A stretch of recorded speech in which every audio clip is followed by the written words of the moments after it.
ಶ್ರೀ ಗುರು ಬಸವಲಿಂಗಾಯ ನಮಃ. ಓಂ ನಮಃ ಶಿವಾಯ. ಸರ್ವರಿಗೂ ಭಕ್ತಿಯ ಶರಣಾರ್ಥಿ. ನಾನು ನಿಮ್ಮ ಯೋಗ ಗುರು ಶ್ರೀಮತಿ ಜ್ಯೋತಿ ವೈದ್ಯಶ್ರೀ, ಶ್ರೀ ಗಂಗಾ ಯೋಗ ನಿಸರ್ಗ ಚಿಕಿತ್ಸಾ ಹಾಗೂ ಆಯುರ್ವೇದ ಸಂಶೋಧನಾ ಕೇಂದ್ರ, ಹುಬ್ಬಳ್ಳಿ, ಧಾರವಾಡ ಹಾಗೂ ಬೆಂಗಳೂರು. ವೀಕ್ಷಕರ, ಇವತ್ತಿನ ಸಂಚಿಕೆಯಲ್ಲಿ ಆಂಟಿ ಏಜಿಂಗ್ ಫುಡ್ಗಳು ಯಾವುವು ಅನ್ನೋದ್ರ ಬಗ್ಗೆ ಮಾಹಿತಿ ನೋಡೋಣ. ಸಾಮಾನ್ಯವಾಗಿ ಪ್ರತಿಯೊಬ್ಬರಿಗೂ ಕೂಡ ಸಹಜವಾಗಿ ಇರುವಂತಹ ಆಸೆ ಏನು ಅಂತ ಹೇಳಿದ್ರೆ, ನಾವು ಯಾವಾಗಲೂ ಯೌವನಯುಕ್ತವಾಗಿ ಕಾಣಬೇಕು, ಯಾವಾಗಲೂ ವಯಸ್ಕರಂತೆ ಕಾಣಬೇಕು. ಎಷ್ಟೇ ವಯಸ್ಸಾದರೂ ಕೂಡ ಅದು ನಮ್ಮ ಮುಖದಲ್ಲಿ ಕಾಣಿಸ್ಕೊಳ್ಬಾರ್ದು. ದೇಹಕ್ಕೆ ಎಷ್ಟೇ ವಯಸ್ಸಾಗಲಿ ನೋಡೋಕೆ ನಾವು ತುಂಬ ಯಂಗ್ ಆಗಿ ಕಾಣಬೇಕು ಅನ್ನೋದು ಪ್ರತಿಯೊಬ್ಬರ ಆಸೆ ಆಗಿರ್ತದೆ.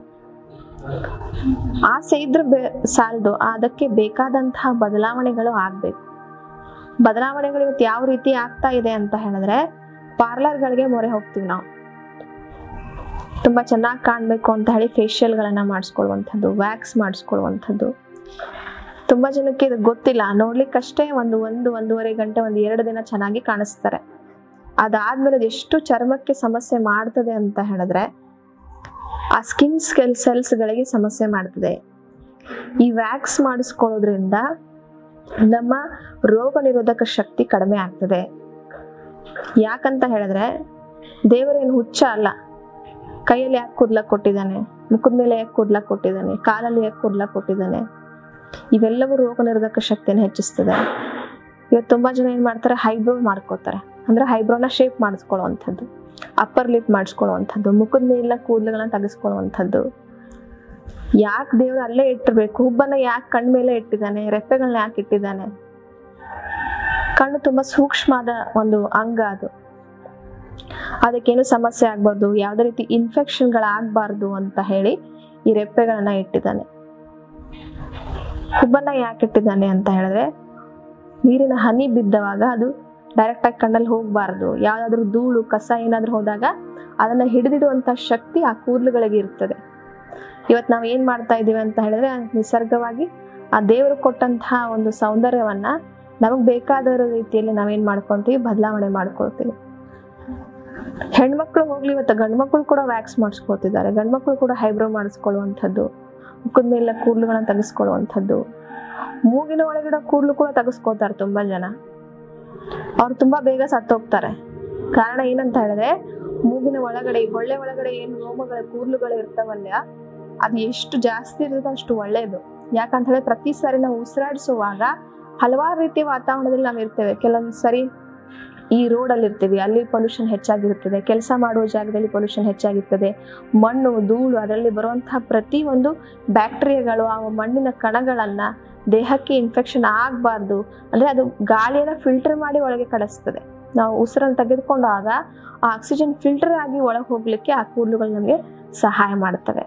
ಹೀಗಾಗಿ ನಾವೇನ್ ಮಾಡ್ತೀವಿ, ಅದನ್ನ ಯಾವುದನ್ನು ನಾವು ಪ್ರಜ್ಞಾಪೂರ್ವಕವಾಗಿ ಯೋಚಿಸ್ದೇನೆ ನಾವೇನ್ ಮಾಡ್ತಿದೀವಿ, ಕೇವಲ ಸೌಂದರ್ಯಕ್ಕೆ ಒತ್ತು ಕೊಟ್ಟು ನಾವೇನ್ ಮಾಡ್ತಾ ಇದೀವಿ, ಇವತ್ತು ವ್ಯಾಕ್ಸ್ ಗಳನ್ನ ಮಾಡಿಸ್ಕೊತಾ ಇದೀವಿ.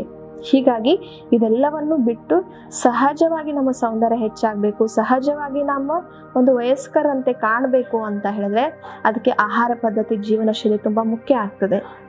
ಹಾಗಾಗಿ ಈ ಆಂಟಿ ಏಜಿಂಗ್ ಫುಡ್ಗಳಂದ್ರೆ ಏನು ಅಂದ್ರೆ, ಸಹಜವಾಗಿ ನಮಗೆ ಬರುವಂತ ಮುಪ್ಪನ್ನ ಮುಂದೂಡ್ಲಿಕ್ಕೆ ಸಹಾಯ ಮಾಡುವಂತ ಆಹಾರಗಳು.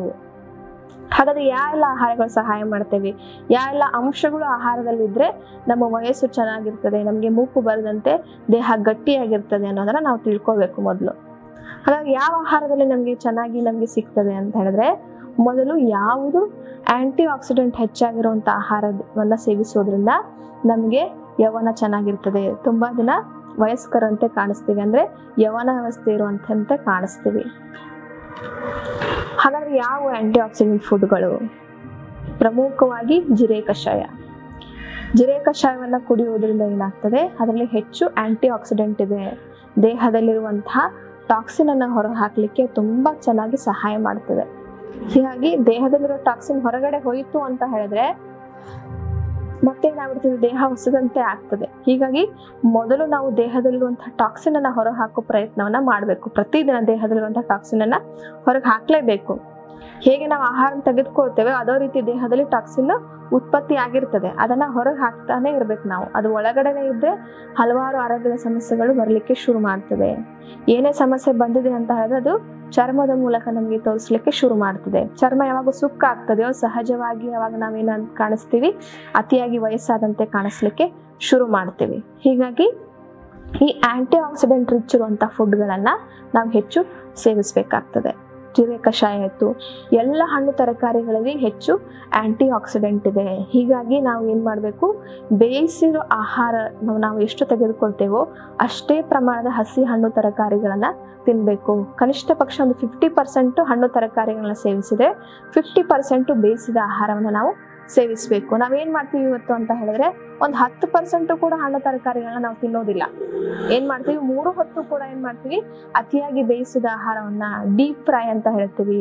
ಆಮೇಲೆ ತುಂಬ ರೋಸ್ಟ್ ಮಾಡಿದಂಥ ಆಹಾರಗಳನ್ನ ನಾವು ಹೆಚ್ಚಾಗಿ ಸೇವಿಸ್ತೀವಿ. ಇವೇನು ಮಾಡ್ತವೆ ಅಂತ ಹೇಳಿದ್ರೆ ಅದ್ರಲ್ಲಿ 1% ನ್ಯೂಟ್ರಿಷನ್ ಇರೋದಿಲ್ಲ. ಅಂಥದನ್ನ 3 ಹೊತ್ತು ಸೇವಿಸ್ತೇವೆ. ಅದರಿಂದ ಪ್ರತಿ ಸರಿ ತಿಂದಾಗೂ ಕೂಡ ಅಜೀರ್ಣ ಆಗ್ತದೆ. ಇದರಿಂದ ಏನಾಗ್ತದೆ, ಸಹಜವಾಗಿ ದೇಹ ತುಂಬ ಬೇಗ ಆಯಸ್ಸನ್ನು ಕಳ್ಕೊಳ್ತದೆ.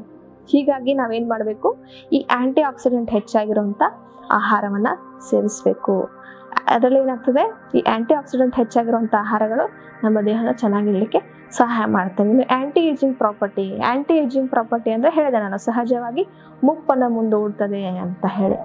ಯಾವುದಾದ್ರಲ್ಲಿದೆ ಅಂತ ಹೇಳಿದ್ರೆ ಕರಿಬೇವಲ್ಲಿದೆ, ಜೇನುತುಪ್ಪದಲ್ಲಿದೆ, ಮತ್ತೆ ದಾಳಿಂಬೆಯಲ್ಲಿದೆ. ವಿಟಮಿನ್ ಸಿ ಇರುವಂತಹ ಎಲ್ಲ ಆಹಾರ ಪದಾರ್ಥಗಳು ಏನು ಮಾಡ್ತವೆ, ನಮ್ಮ ಸ್ಕಿನ್ ಅನ್ನ ಚೆನ್ನಾಗಿಡ್ಲಿಕ್ಕೆ, ಕೊಲಾಜಿನ್ ಫಾರ್ಮೇಷನ್ ಅನ್ನ ಚೆನ್ನಾಗಿಡ್ಲಿಕ್ಕೆ, ಕೊಲಾಜಿನ್ ಫಾರ್ಮೇಷನ್ ಅನ್ನ ಇಂಪ್ರೂವ್ ಮಾಡಲಿಕ್ಕೆ ಇವೆಲ್ಲ ಸಹಾಯ ಮಾಡ್ತವೆ. ವಿಟಮಿನ್ ಸಿ ಇರುವಂಥ ಆಹಾರಗಳು ಯಾವುವು, ಸಿಟ್ರಿಕ್ ಫುಡ್ ಅಂತ ನಾವು ಹೇಳ್ತೇವೆ.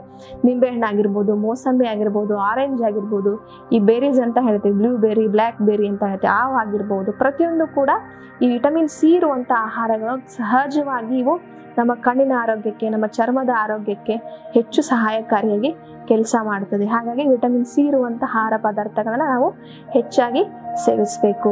ನೀರು ಹೆಚ್ಚಾಗಿ ಕುಡಿಬೇಕು. ಇವತ್ತೇನಾಗ್ತಾ ಇದೆ ಅಂತ ಹೇಳಿದ್ರೆ ನೀರು ಚೆನ್ನಾಗಿ ಕುಡಿಯೋದಿಲ್ಲ. ಹಲವಾರು ಅವಸರ, ಹಲವಾರು ಒಂದು ಜೀವನ ಶೈಲಿಯಲ್ಲಿ ಒಂದು ಭರಾಟೆಯಿಂದ, ಟೆನ್ಷನ್ನಿಂದ ಆಹಾರ ಕಡೆ ನಾವು ಹೆಚ್ಚು ಗಮನ ಕೊಡೋದಿಲ್ಲ. ತಿನ್ನುವಾಗೂ ಕೂಡ ತುಂಬ ಮಾತಾಡ್ತಾ ಆಹಾರವನ್ನು ಸೇವಿಸೋದು, ಟೆನ್ಷನಲ್ಲೇ ಆಹಾರವನ್ನು ತಿನ್ನುವಂಥದ್ದು, ನೀರನ್ನು ತುಂಬ ಚೆನ್ನಾಗಿ ಗುಟುಗರಿಸಿ ನೀರು ಕುಡಿಯೋದಿಲ್ಲ. ಒಮ್ಮಿಂದಾಗಲೇ ಎಷ್ಟು ಬೇಕೋ ಅಷ್ಟು ಒಂದ್ಸಾರಿಗೆ ಕೂತ್ಕೊಂಡ್ಬಿಡ್ತೀವಿ. ಅದರಿಂದಲೂ ಕೂಡ ಉಪಯೋಗ ಆಗೋದಿಲ್ಲ. ಹೀಗೆ ಸಣ್ಣ ಪುಟ್ಟ ತಪ್ಪುಗಳಿಂದ ಇವತ್ತೇನಾಗ್ತಿದೆ, ಮನುಷ್ಯನ ಒಂದು ಆಯುಷ್ಯ ಕಡಿಮೆ ಆಗ್ತಾ ಬರ್ತಾ ಇದೆ. ಹೀಗಾಗಿ ಸಣ್ಣ ಪುಟ್ಟ ಬದಲಾವಣೆಗಳಿಂದ ದೊಡ್ಡ ಒಂದು ರಿಸಲ್ಟ್ ಅನ್ನು ನಾವು ಪಡ್ಕೊಳ್ಬಹುದು. ಹೀಗಾಗಿ ಇಂತಹ ಒಂದು ಸಣ್ಣ ಪುಟ್ಟ ಬದಲಾವಣೆಗಳನ್ನ ನಾವು ಮಾಡ್ಕೊತ ಹೋಗ್ಬೇಕು.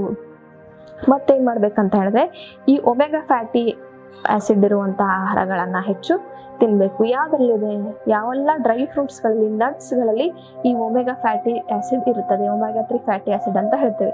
ಇದು ಯಾವ ಒಂದು ಆಹಾರ ಪದಾರ್ಥದಲ್ಲಿ ಇರ್ತದೆಯೋ ಅಂತಹ ಎಲ್ಲ ಆಹಾರ ಪದಾರ್ಥಗಳನ್ನ ನಾವು ಹೆಚ್ಚಾಗಿ ಸೇವಿಸಬೇಕು. ಈ ಬ್ರೊಕೊಲಿ ಆಗಿರಬಹುದು, ಆರೆಂಜ್ ಆಗಿರ್ಬೋದು, ಇವೆಲ್ಲವೂ ಕೂಡ ದೇಹಕ್ಕೆ ತುಂಬಾ ಒಳ್ಳೆಯದು.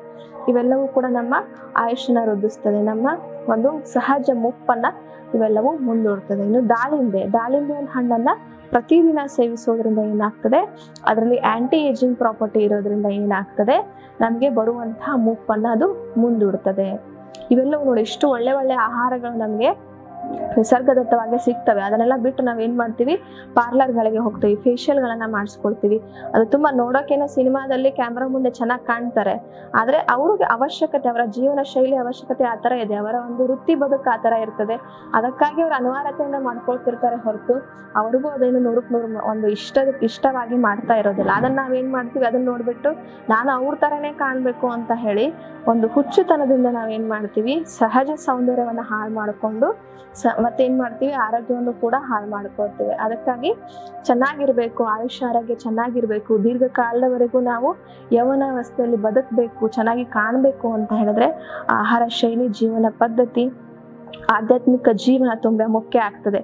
ನಾವೆಲ್ಲ ಏನೇ ಚೆನ್ನಾಗಿ ತಿಂದ್ರು, ಏನೇ ಮಾಡಿದ್ರು ಮನಸ್ಸು ಚೆನ್ನಾಗಿರ್ಲಿಲ್ಲ ಅಂತ ಹೇಳಿದ್ರೆ ಅದು ನಮಗೆ ರಿವರ್ಸ್ ಆಗ್ತದೆ. ಹೇಗೆ ಅಂತ ಹೇಳಿದ್ರೆ ಸುಮ್ಮನೆ ಅಲ್ಲ, ಇದೊಂದೇನೋ ಒಂದು ಆಧ್ಯಾತ್ಮದ ಮಾತು, ಏನೋ ಒಂದು ಪುರಾಣ ಅಂತ ಅಲ್ಲ. ನಮ್ಮ ಮನಸ್ಸು ಚೆನ್ನಾಗಿದ್ರೆ, ಮನಸ್ಸು ತುಂಬಾ ಶಾಂತವಾಗಿದ್ರೆ, ಇನ್ನೊಬ್ಬರಿಗೇನ ಕೆಟ್ಟನ್ನ ಬಯಸದೇ ಇದ್ರೆ ಏನಾಗ್ತದೆ, ಅದೇ ರೀತಿ ಹಾರ್ಮೋನುಗಳು ನಮ್ಮ ದೇಹದಲ್ಲಿ ಪ್ರೊಡ್ಯೂಸ್ ಆಗ್ತದೆ. ಗುಡ್ ಹಾರ್ಮೋನ್ಗಳು ಪ್ರೊಡ್ಯೂಸ್ ಆಗ್ತದೆ. ಅದಕ್ಕಾಗಿ ಏನೇ ಆದರೂ ಕೂಡ ಎಲ್ಲರಿಗೂ ಒಳ್ಳೇದನ್ನು ಬಯಸೋ ಮನಸ್ಸಿದ್ರೆ ಅಂಥವ್ರು ತುಂಬ ಜಾಸ್ತಿ ವರ್ಷ ಬದುಕ್ತಾರೆ. ಅವ್ರ ಆರೋಗ್ಯ ಚೆನ್ನಾಗಿರ್ತದೆ. ನೋಡಿ, ನೀವು ತುಂಬ ಕಷ್ಟ ಅನುಭವಿಸಿರ್ತಾರೆ ಜೀವನದಲ್ಲಿ, ಆದರೂ ಕೂಡ ಅವ್ರ ಮುಖದಲ್ಲಿ ಒಂದು ನೆಮ್ಮದಿಯ ಭಾವ ಇರ್ತದೆ, ಒಂದೇನೋ ನಿರ್ಲಿಪ್ತತೆ ಕಾಣಿಸ್ತಾ ಇರ್ತದೆ. ಕಾರಣ ಏನಂತ ಹೇಳಿದ್ರೆ ಅದು ಒಳ್ಳೆ ಮನಸ್ಸು. ಎಲ್ಲರ ಬಗ್ಗೆ ಒಳ್ಳೆ ಒಂದು ಯೋಚನೆ ಮಾಡೋ ಆ ಮನಸ್ಸು ಏನಿರ್ತದೆ ಅದೇ ನಮ್ಮ ಆಯುಷ್ಯ ಆರೋಗ್ಯವನ್ನ ಗಟ್ಟಿ ಇಡ್ಲಿಕ್ಕೆ ಸಹಾಯ ಮಾಡ್ತದೆ. ಹೀಗಾಗಿ ನಾವೇನ್ ಮಾಡಬೇಕು, ಒಳ್ಳೆ ಮನಸ್ಸು, ಒಳ್ಳೆಯ ಜೀವನ ಶೈಲಿ, ಒಳ್ಳೆಯ ಆಹಾರ ಪದ್ಧತಿಯಿಂದ ನಾವು ಒಳ್ಳೆ ರೀತಿ ಬದುಕಬಹುದು, ದೀರ್ಘವಾಗಿ ಬದುಕಬಹುದು ಅನ್ನೋ ಮಾತನ್ನ ತಿಳಿಸ್ತಾ ಇವತ್ತಿನ ಸಂಚಿಕೆಯನ್ನು ಮುಗಿಸ್ತಾ ಇದ್ದೇನೆ. ಎಲ್ಲರಿಗೂ ಭಕ್ತಿಯ ಶರಣಾರ್ಥಿ.